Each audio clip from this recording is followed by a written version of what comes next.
Earthlings. Hello. Welcome to the professional studios of the Animal Rights Show. We've everything is teetering on boxes at the moment, so.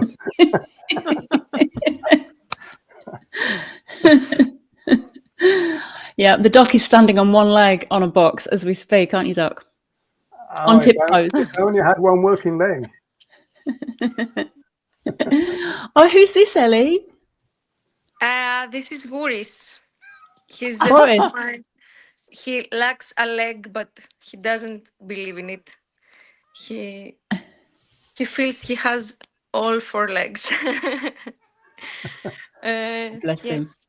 He's my favorite person.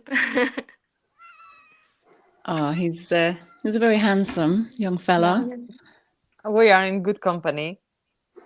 So, yeah. Should I do a couple of hellos? We've got Terry. Terry was first. Hi, Terry. Deb. I was going to announce Vegan Review, but that's me. We've got Philip Murphy from Wendy. Hang on. New York. That's going to get slightly worse each week, doesn't it? It does, actually, yeah. I'm working on that. I'm working on making it worse each time. We've got Carolyn. Welcome, Sorry, Carolyn. Philip. And Duncan, hello there. Linda. Hi, Linda. Jennifer, hello. And Michael. So I think that's everybody so far. Welcome as you come into the show. As always, just a bit of housekeeping. The best chat is on my YouTube channel. So it's streaming to 2 Facebook pages and the YouTube channel, but the best chat is on the YouTube channel itself.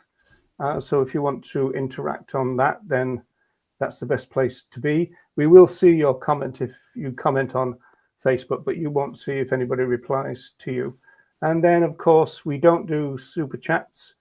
We don't believe in vegans charging other people to be able to speak to them. So feel free to comment as you always do, and we will sling it up there if it's good enough.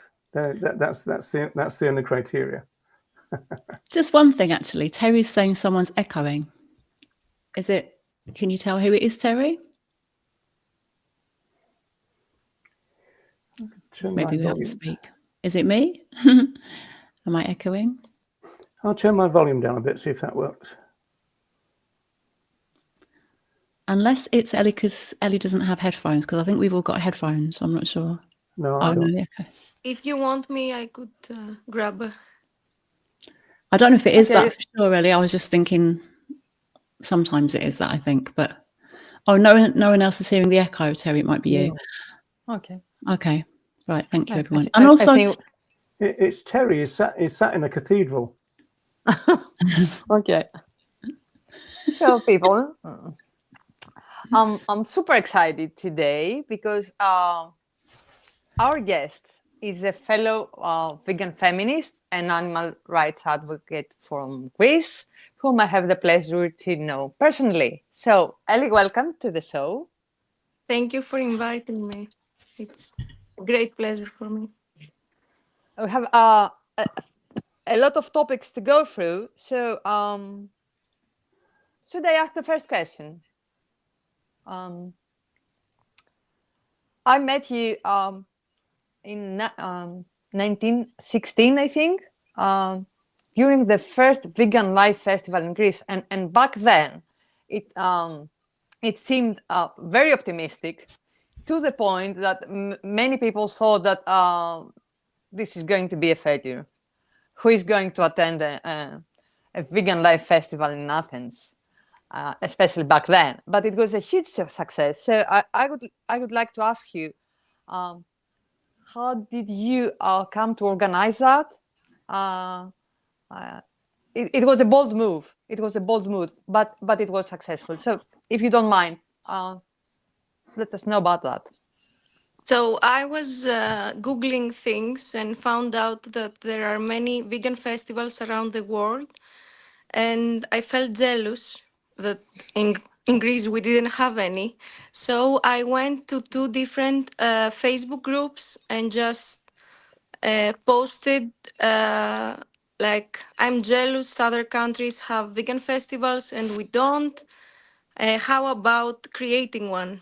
So I just did this. And through this post, I found 5 other people with the same vision. We didn't know each other, and someone put us in a chat. We met each other. We were totally different, but all passionate vegans.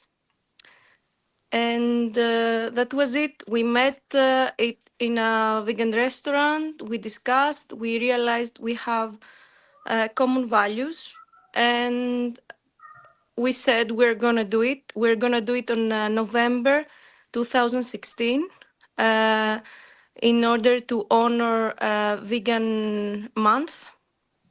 It was 5th of November, and yeah, we in the start we booked a place, a smaller place, and then we decided a month before the event to change the location and to go to the biggest venue of Athens. That was really a bold move to do.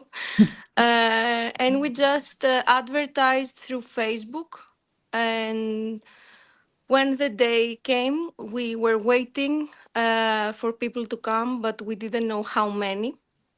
We couldn't find many vendors to come because that's how we booked the place, through selling spots to companies, because we wanted it to be free of charge for everyone, the festival. And the place was really expensive. We had a lot of costs for cleaning, security, everything you can imagine. So we booked the place in the center of Athens. We were waiting, and the doors opened at 1, but everyone arrived at 11, 2 hours before, and we had people waiting for the doors to open. And when the doors opened, it was a really big crowd. No one could believe it. We were crying. And I remember taking a microphone and saying, thank you for being in the first ever vegan festival of Greece. After that, we realized we had 6,500 visitors in one day. And that was the start of our event. And then creating a fully vegan organization. We started with festivals, but we now do many more things after this event. The festival is still going. Yeah.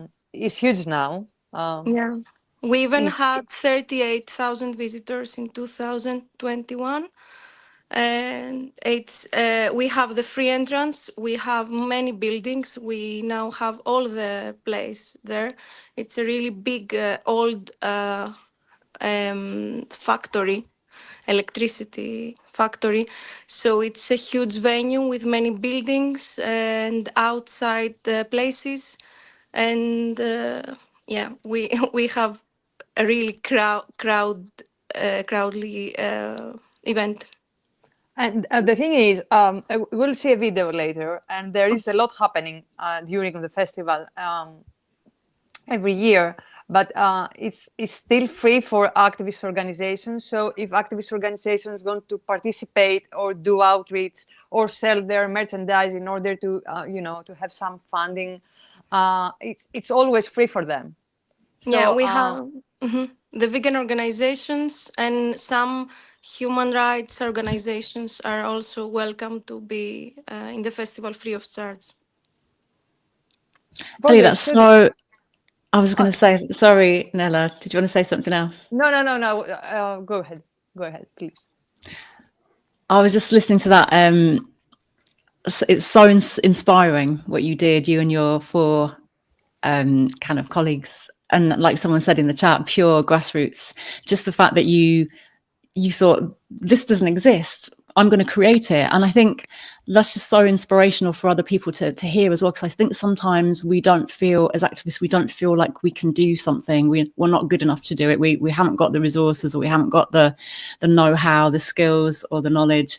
And I just wonder, like, it started obviously so amazing, even with just 6,000 plus people on your first one, now to like how many, 40 plus thousand now, is 38. 38,000.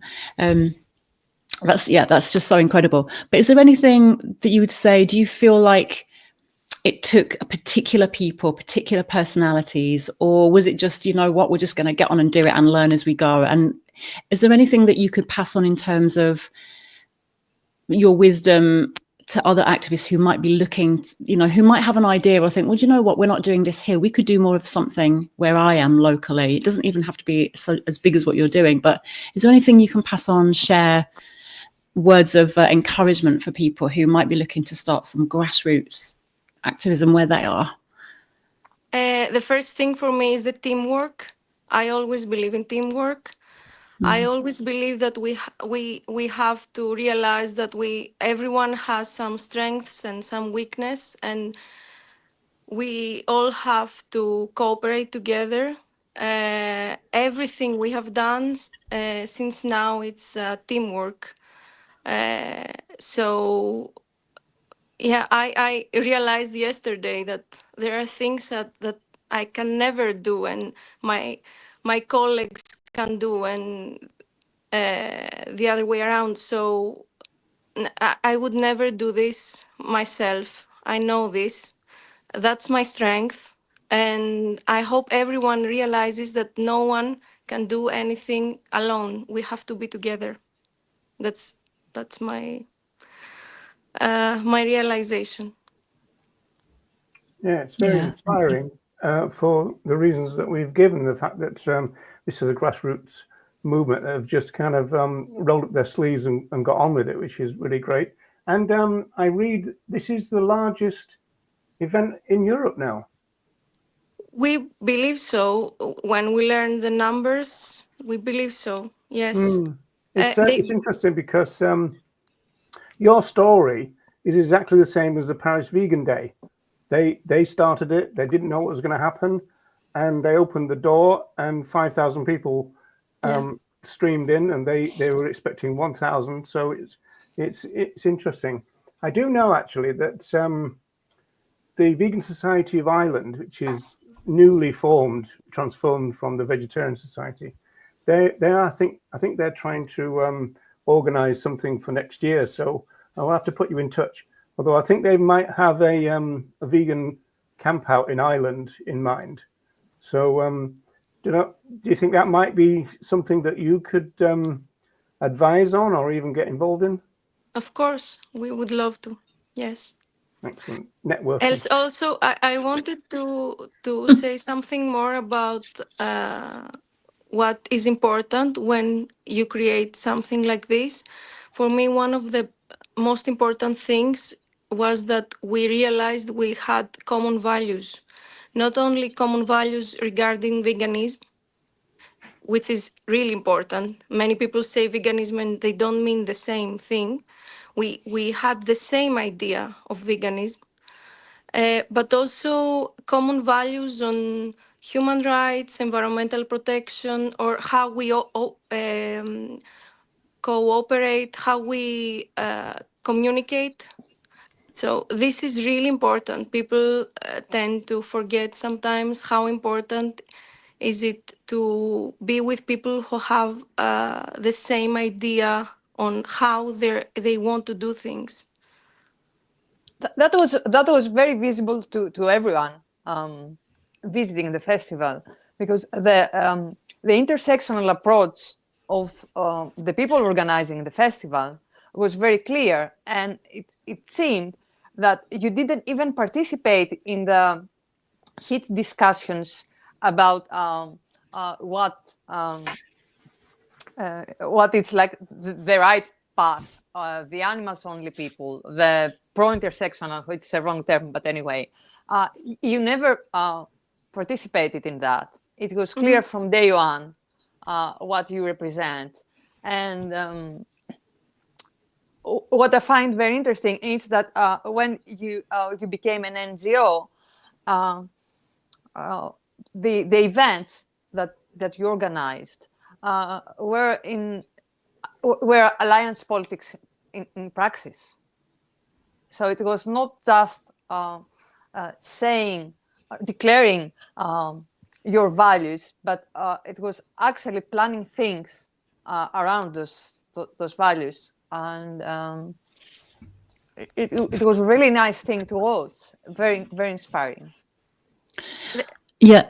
Oh, sorry. I have a kind of follow-up question to that, Ellie, if you wouldn't mind building on that for us a little bit. In that, I just wonder, why do you think that it is important to organise your events with that pro-intersectional approach? And then the second part of that question would be, what has the feedback been from visitors to the festival, but also maybe from non-vegans as well?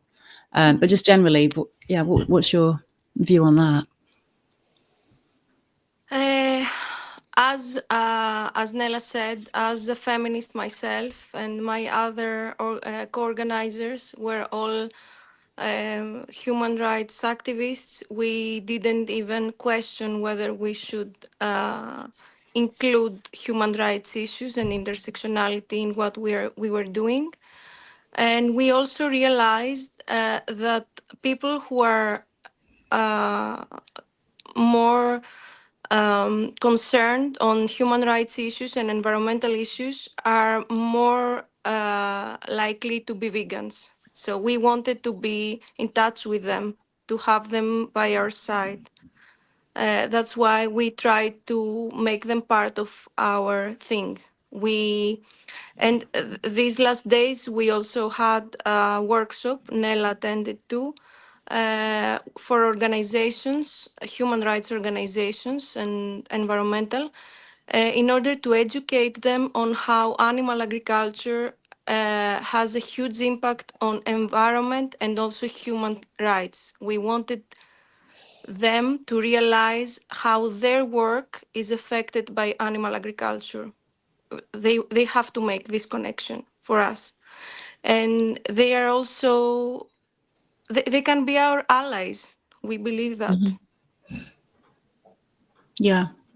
And actually, if I think we've all seen here, I'm not sure if you would have seen this, Ellie, but the talk by Steve Best on alliance politics, which actually is a really great talk on that, and he does talk about that, doesn't he, of how if we're going to grow the movement, we do have to find natural allies that align with our values.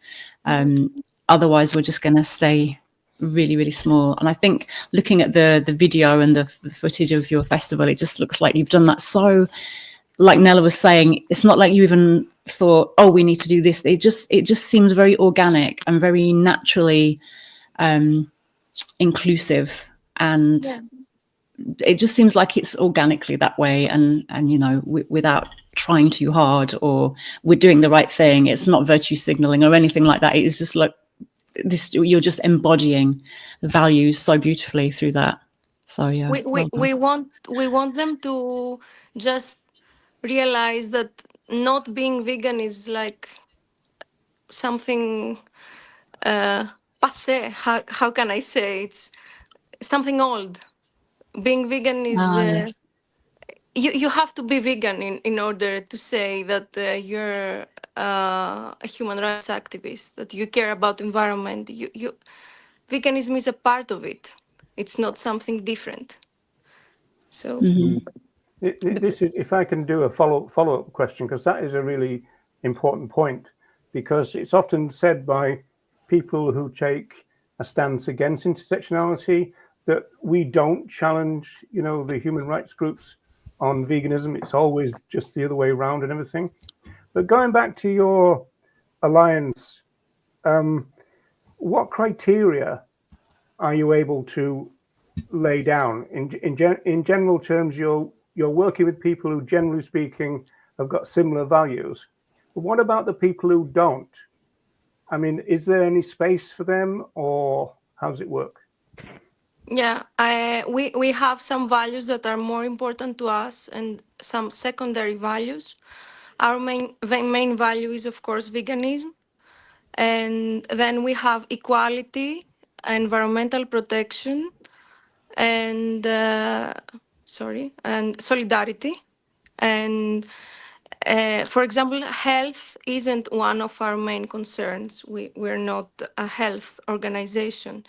But we know that by bringing health experts, we have many people coming to our events to learn about their health.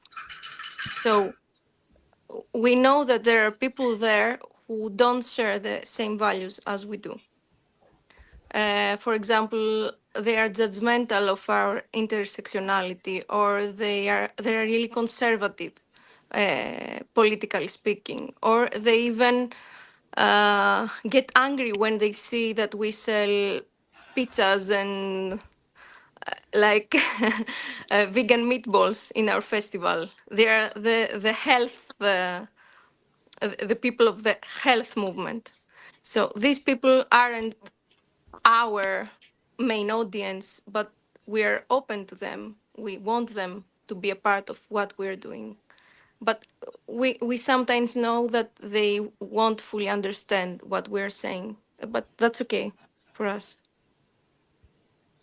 That's really interesting. I just on that point as well about who our allies are, and we were talking about this just before you came on, actually, Ellie, and I was just kind of saying, and just to play devil's advocate maybe for a moment, like if we can ally ourselves with maybe people who perhaps sometimes might not be vegan, so they might be feminists or working for anti-racism or whatever it might be, if we can build alliances with these people, is it then different? Say, for example, if someone calls themselves a vegan, or they identify as a vegan, they're living vegan for all intents and purposes in terms of dietary aspects or clothing, not using products that are tested on other animals.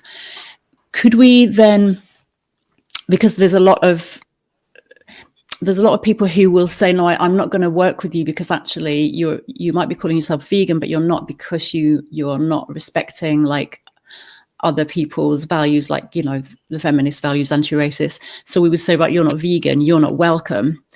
Whereas we might welcome in a feminist who's not vegan, for example. My question with this, I mean, these are just extreme examples, but where do you think the boundaries are, and then why? If you have any perspectives on that, like how do we decide who can we and who can't we, who shouldn't we create these alliances with, and then how do we navigate that if we're trying to build and grow the movement, knowing that not everyone is going to be left leaning and have the same kind of political leaning as most of us do, when we're pro-intersectional? How do you see that kind of moving on? That's an easy question for you, Ellie. I know, yeah, sorry, Ellie. I believe that it depends on who these people are. For example, if they're part of my team, I won't collaborate with anyone who doesn't believe women are equal. That's really odd to me. If they're part of my audience in my event, everyone is welcome in the event if they don't cause any problems. That's for sure. My volunteers aren't vegan. They aren't fully vegan. I think like 40% of them are vegan in the events. My main volunteers, most of them are vegan. So we accept people who aren't vegan. We don't accept racists. That's a difference for us, because a person who knows that people and animals feel pain and have feelings might become vegan, but a person who believe that Black people aren't equal, I don't know how they're gonna change. So I don't know if they fit in our vision. For example, we have for the volunteers, we have a paper that they sign, and we write our values there, and they have to agree with them. Our values are, like, of course, veganism, So if they are in our event as volunteers, they can't say anything against veganism or against animal rights. But it's also equality. They can't say anything racist wearing our shirt, our logo. They can't say things that are against our values. We also do that with our vendors, with the exhibitors. They sign a paper that says this is the values that you can't be against inside the event. You can't say things like that. Also, the people who speak in the festival. These are people who we feel that in a way they represent us. But the audience can be anyone. We want them to be part of the event. If someone causes a problem, we of course have security rules. No one can make anybody feel unsafe in our events. That's Yeah. so. Yeah. Yeah, The- I don't know if I answered this, but I feel that there are some boundaries, and Yeah. we believe that people who are allies may be vegan in a way. In the future, they may be vegan if they are open to the discussion. But the truth is, we know people who are vegan and are truly racists, and we don't collaborate with them. We not in aggressively, but they are not part of our vision. On the other hand, we have people who aren't vegan, and we collaborate with them because we feel that we share a vision for a better world, and they will become vegans. So We do you see think their it's steps. do you think it's more the potential for change then that Yeah, you're yeah.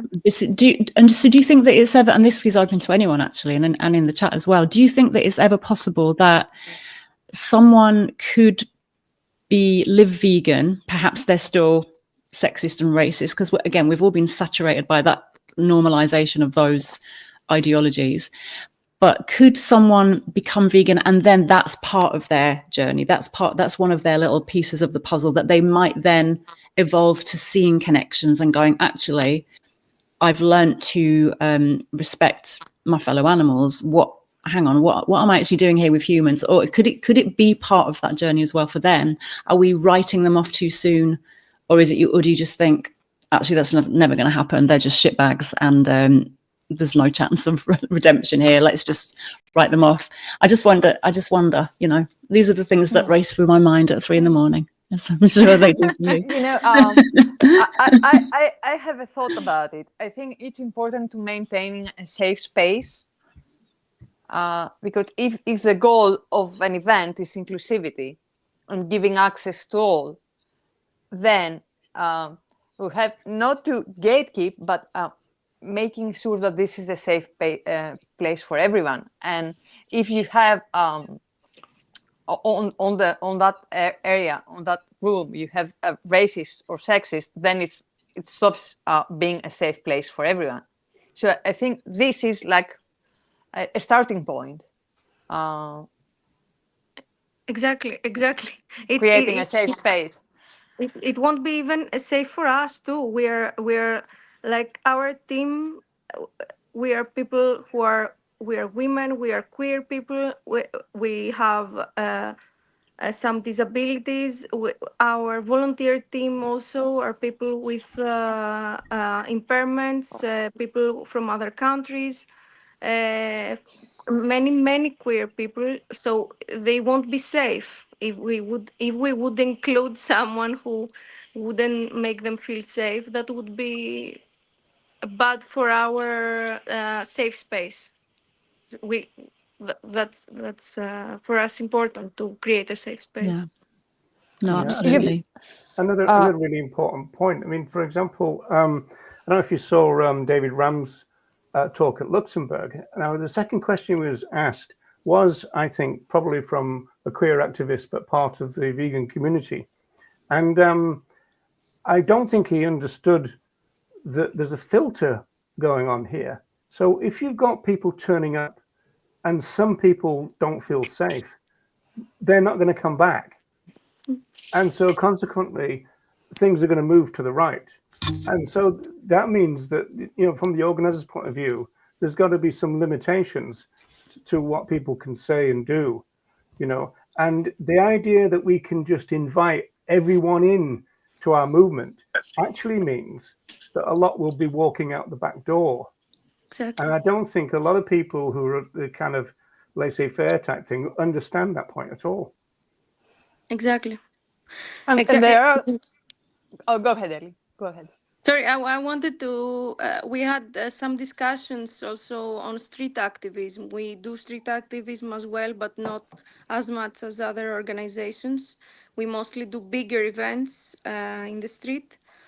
And we were talking with one of my colleagues on, because these are open calls, like everyone can be in the activist act holding banners, our banners, but we discussed that not everyone is welcome to speak on our behalf. They can stay there holding the banners, of course, but the people who do the outreach should be people who are educated to do it, who know how to speak on difficult matters, and who would be respectful. So that's really important to us. And we know a lot of activist groups in Greece who who don't take these measures, and they let people speak and say whatever they want. The, that's a problem, because other activists won't be feel safe with this, and they won't feel represented, and of course they will leave if we let these people have space. We just won't give the space to the other people who are more close to us. This inclusivity approach led to a couple of really, really important collaborations. I'm referring to Pride GR. Mhm. So Yes. this is an opening to really large audience, and the presence of the Vegan Life NGO, the Anti-Racist Festival, and you have a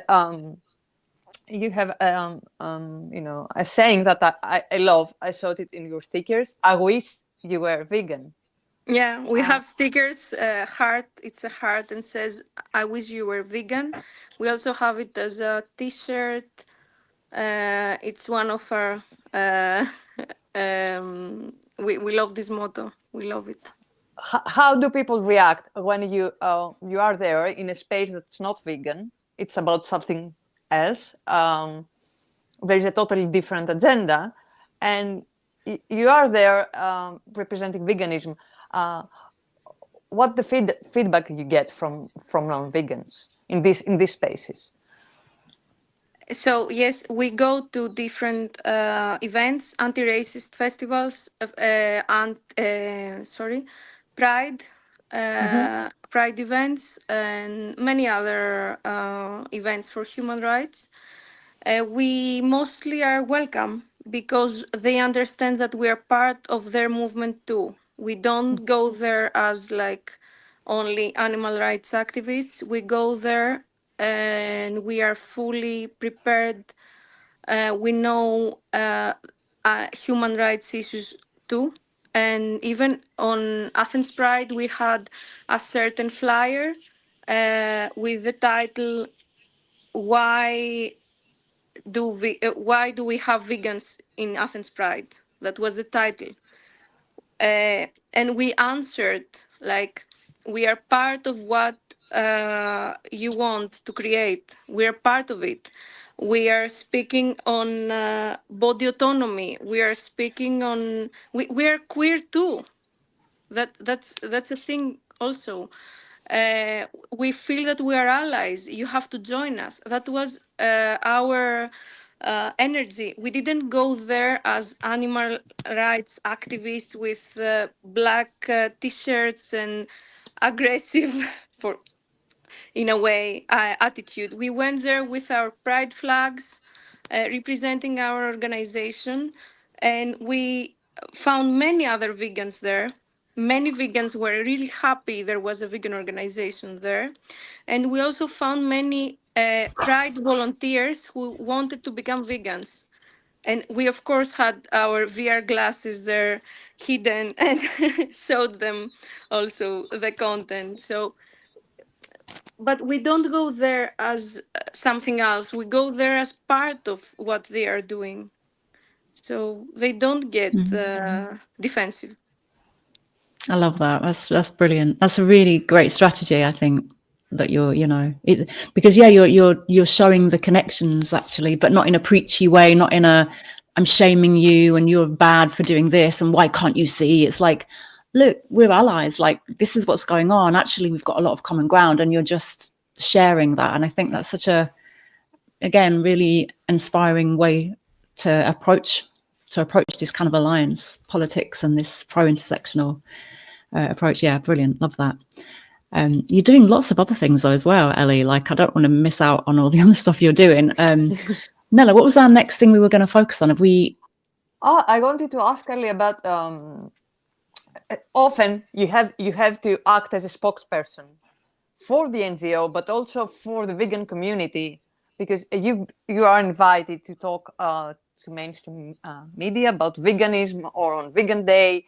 And how does it feel to be the spokesperson in these cases, and what are the challenges when you have to you have a journalistic background yourself, so Yeah. First thing is that my philosophy degree helped me. I can do a debate. That's really helpful.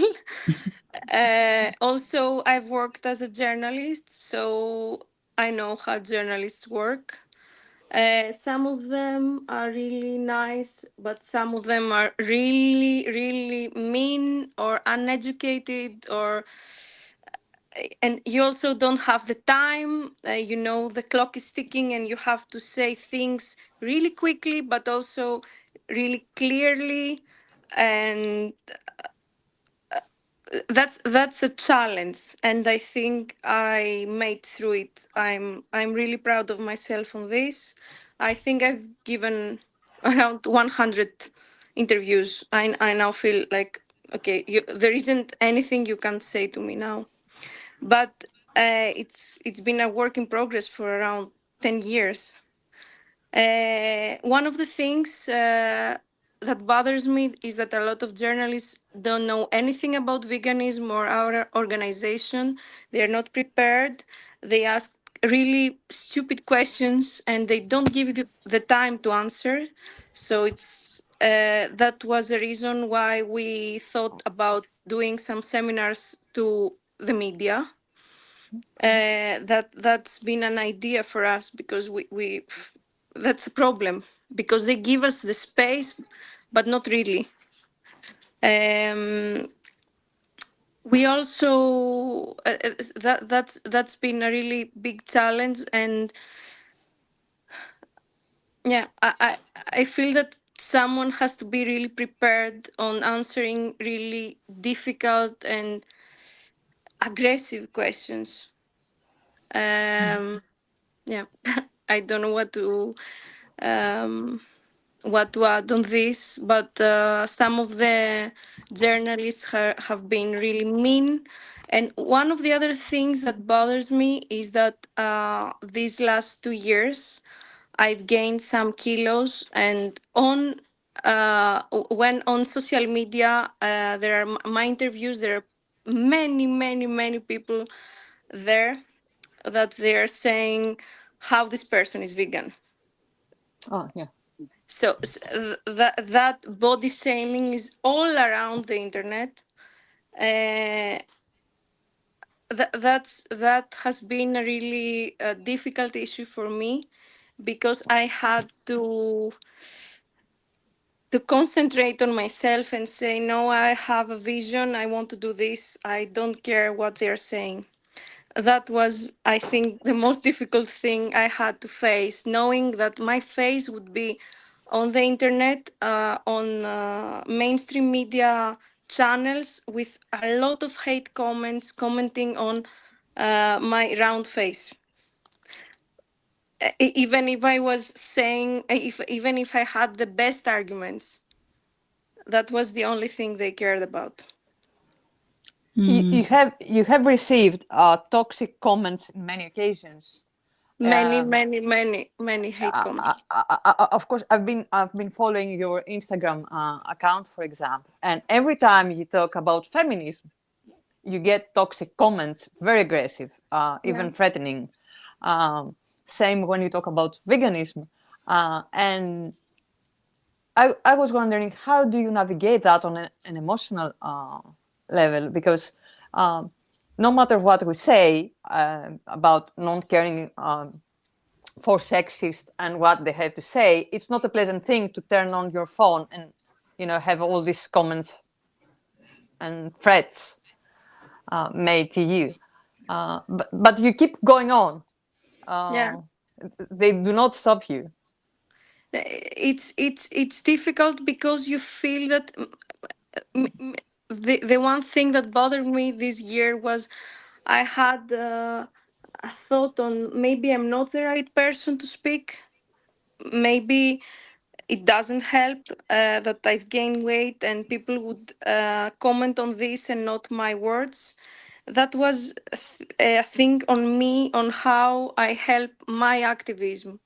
But I feel that this is disorientation. I have things to say and I want to say them. And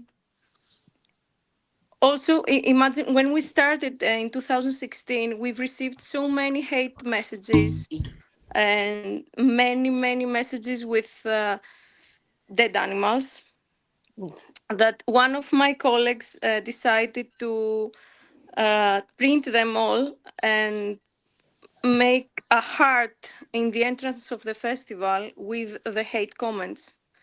He he Wow. put them as as an installation, a heart of hate comments, and that helps me a lot. My colleagues are they really don't care. I sometimes tell them, "Oh my God, all these people are hating us, and what are we gonna do?" And they're like, "Why do you read these comments? Don't care. You're amazing."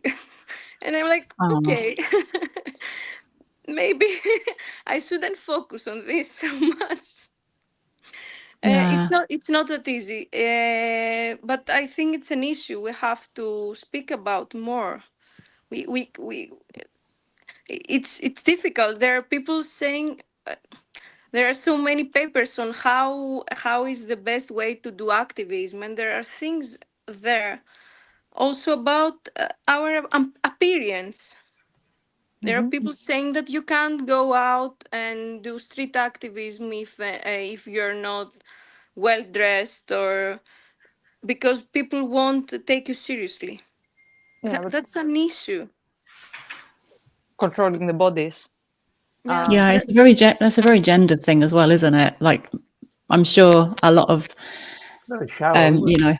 yeah, it's shallow, and I think women especially just have those attitudes towards women all the time. Like, it's always about what you're wearing, how you look, what your body's like, rather than your message and what you're saying, what your values are, what you're representing.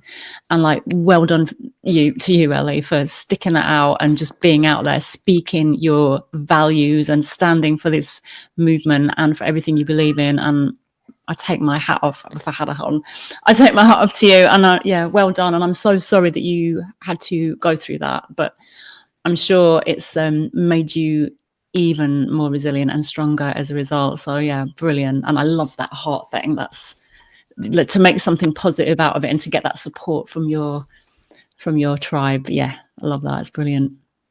So how is the We've got 15 journalist minutes, Nella, so only? Oh my God. Oh. And we haven't touched Veganuary yet. Uh-oh. And the TV. yeah, I wanted to ask about the TV. I did as well. Yeah, I wanted to speak for that as well. Should we ask you about that next then? Is that something that you want to talk about? Yeah, the I would TV. love to speak about that because it was really also a bold movement. Yeah, tell us about that. So you've got the first vegan TV segment on CRETA TV, is that right? Is that how to say it? Yes, TV CRETA. Yes, It has been an idea. They've invited us, me and my partner, who is part of the organization as well, to do a part of a TV show in Crete. I don't know if you all know Crete is the biggest island of Greece. And they told us to do a small part in a already existing TV show. And we said, okay, we're gonna name it My Green Life, like saying green things, and see how it goes. And it was funny because this TV show had like people cooking animals and wearing animals, and then and we were there saying things about animal agriculture, and no one cared. No one cared. The sponsors were like a butcher soap, and we were saying. We were going out on the street in Crete and asking people, do you know how many chickens have been killed this year for meat production? Nobody cared in the TV show. So we said, okay, that's interesting. They don't care. We can say whatever we want. Maybe because it's a channel only in Crete, but Crete is a big place in Greece, and also, people in Crete tend to watch more Cretan channels because really love their island and they only watch their channels. So we realized that there were people in the villages, or older people, who were watching what we were saying. That was really interesting because our festivals, our audience is like 18 to 45 years old, most of the audience. And through the TV show, we managed to speak to the people who were older than that and who live in villages and mountains in Crete. And after this, we went to the channel and said we want to make the first vegan TV show in Greece. And they said, okay, if you find the money, do it. We went out with we were searching on companies to do sponsorships because we wanted to have 20,000 euros to create the TV show. That was in order to pay the people for the show. We managed to do it. We had 16 episodes, and they were not only they were we didn't only have a vegan cooking show with vegan chefs, but we also had interviews with vegan people who are really famous in Greece, like actors, athletes, or even a billionaire. But we also went out on the streets asking people what do they believe on dairy industry, why do they believe uh, cows make milk. So we made this TV show, and we also decided that every time an episode started, we would have the definition of veganism, like again and again and again and again. What veganism is, again and again and again. And that was a great experience because we went in different villages and people were recognizing us, and they were offering us lentils or beans. And we said, okay, they understood, and that's difficult because we Dry even lentils, went. they were just throwing them at you, were they? It was amazing because we even went to a funeral and there were people like, oh, I recognize you, I can make you something vegan to eat. I know how. And it's important because Crete is the mother of Mediterranean diet, which is 92% plant-based. And we want them to realize that. We wanted to realize that burgers aren't part of their tradition. Their tradition is lentils and greens and bread and oil and tomatoes. So they realized that they made the connection. I think that was one of the biggest challenge because that wasn't our audience, and we make them understand. And I think that's a really important lesson. If we want somebody to understand what we are saying, we have to speak on their language. We can't just say things and words and like definitions that are, we have to speak clearly and in easy words, and they will understand.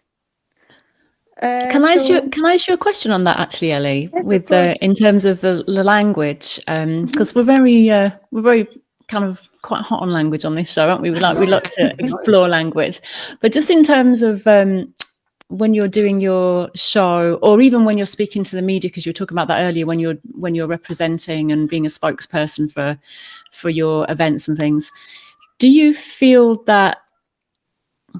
Well, how can I say?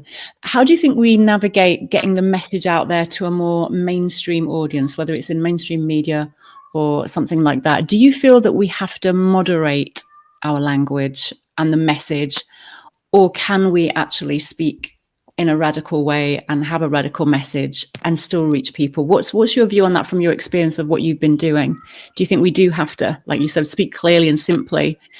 But does that mean moderating our language? Can we use, for example, we talk a lot about using language as a political tool in terms of not normalizing speciesism with our phrases and idioms and, you know, the particular words. Would you say that you can challenge language through the media, or would you not really go there in case people just don't understand it and have no idea what you're talking about? You know, I feel that we have to be sensitive on who we are talking to.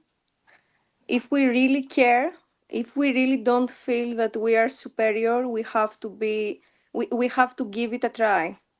I don't like people saying that, oh no, this is an old man in a village. Why do you bother to explain them?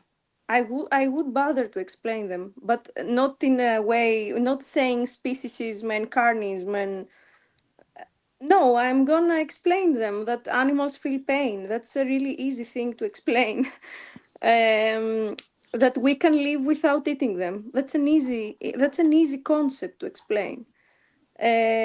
So I feel that this idea of speaking only to people who have the educational or whatever level of understanding, it's not equality. No, it's elitist.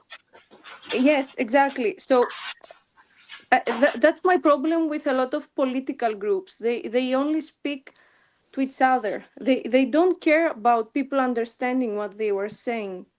So if we really want these people to be part of our community, we have to give them the chance to understand we are not superior.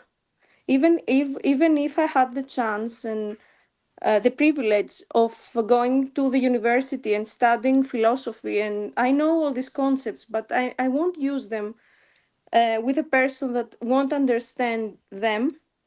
And also, I believe that if we truly understand a concept, we can explain it in an easier way. That's what my father taught me. He was a chemist in the university, and he made me learn on science, even if I was 7 years old. I didn't have to know all these difficult concepts to understand. So that's true equality and caring. And yes, I believe that if that we have to know where we are going, what is our audience. If we are on national TV, it's a different thing. If we are in a vegan conference, it's a different thing. And we have to use different words, but not lose our point. It's not the words that make the point, I think. If I was in Greece, I'd be voting Elli for president right now. I'm like, yeah, Ellie's just got to go for president for sure. No, it's so important. I think you make really good points there about, I suppose, speaking to someone.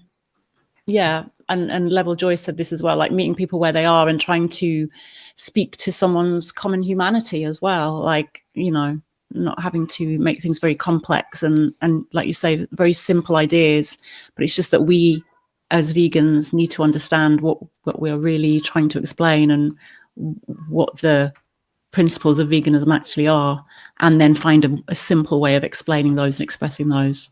I love that. Yeah. Even I have so many friends who have small children, and all of them say that their children understand veganism really well in a really small age, because veganism is not so difficult to understand. They know that if we love animals, we won't kill them. It's not so difficult to say that. It's sometimes it's more difficult to explain why you're eating an animal even if you love it. And that yeah, sometimes that's a lesson for me. If we speak to people who don't know our language so well, or they're small children or people in an area who is more isolated, that's where we learn how to communicate better. That's our lesson to learn. So Nella, do you want to lead us into the last 4 or 5 minutes? Should we talk about Veganuary? What do you think? Veganuary happened in Greece for the first time last year, and I asked you about it, and it was a quite complex story and there is a procedure that was not easy. I've been receiving the emails, and I found that there was a stronger, you know, I won't say activist background there, but it was not about diet. It was actually about veganism. And tell us about that. So we had the honor to collaborate with the Veganuary team. They were amazing and truly supportive to us, and we loved the idea of Greece being part of this huge campaign.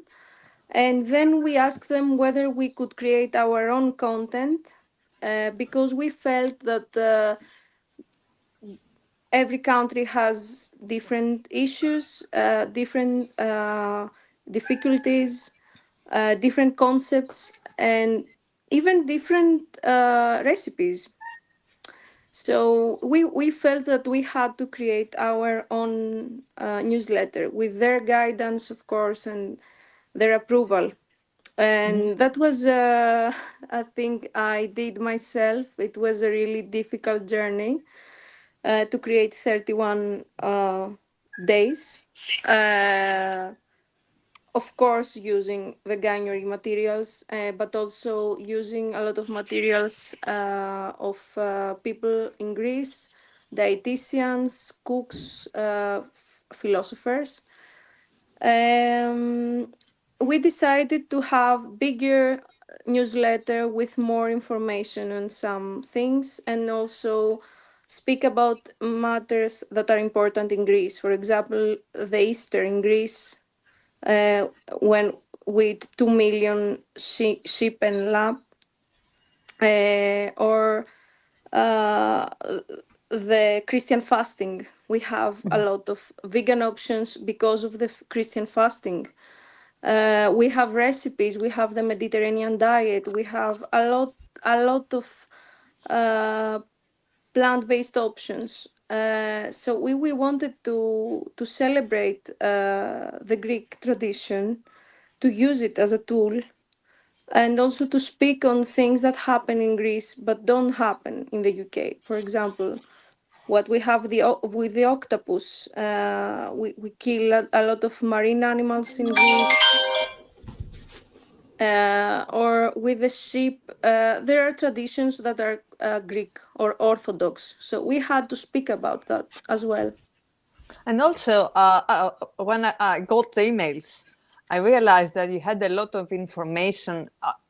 In a way, you were doing outreach to the people receiving the emails. You have very detailed information about what happens to the different species representatives in the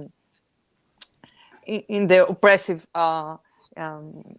animal agriculture from the beginning to the end. You were explaining ideological stuff. More mention there was there were more mentions to the to the moral issues than the ones I've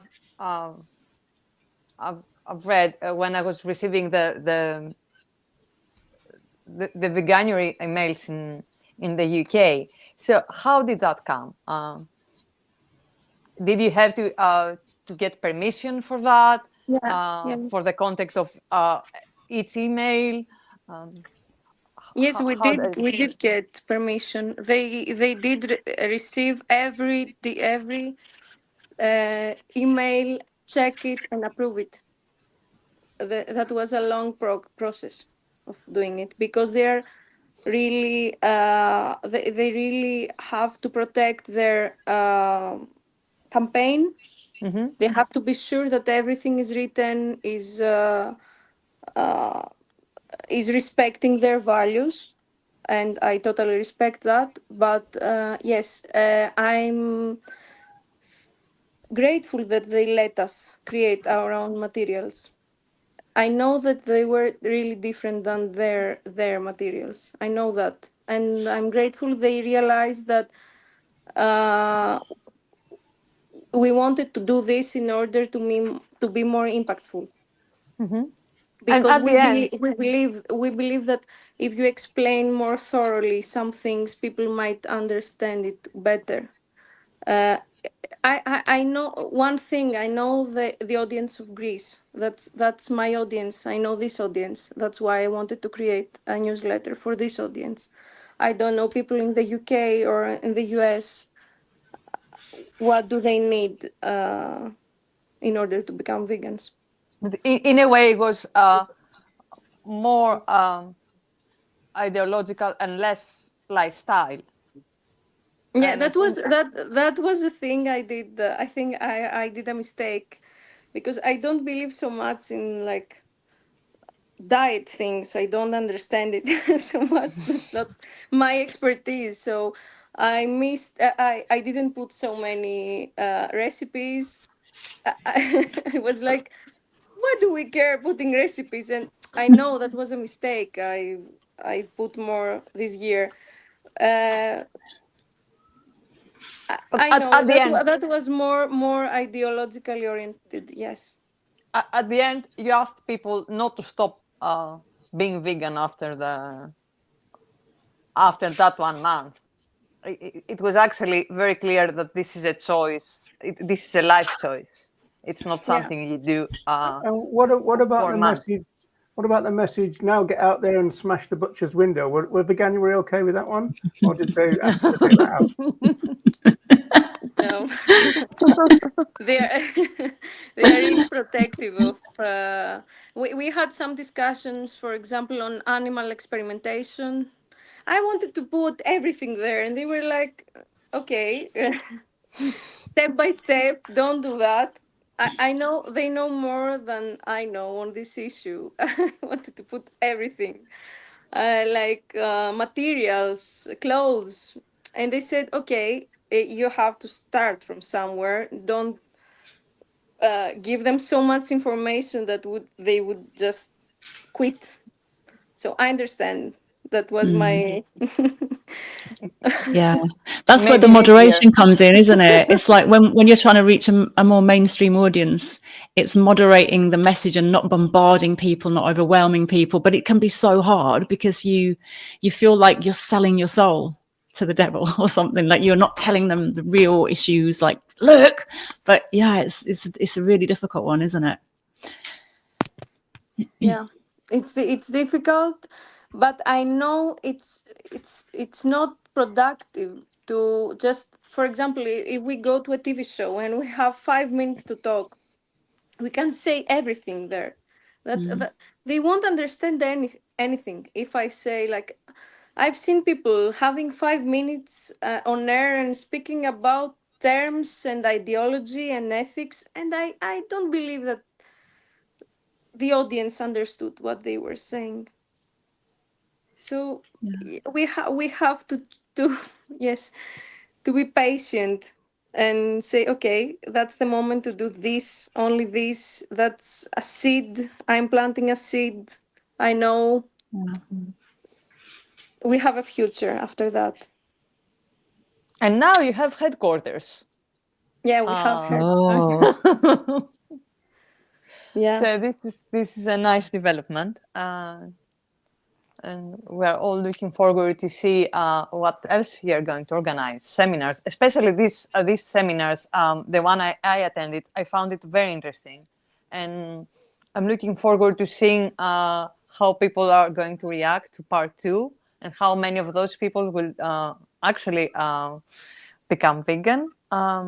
But it But was really it was really clear that they made some connections yeah, between and there were animal people rights and human rights.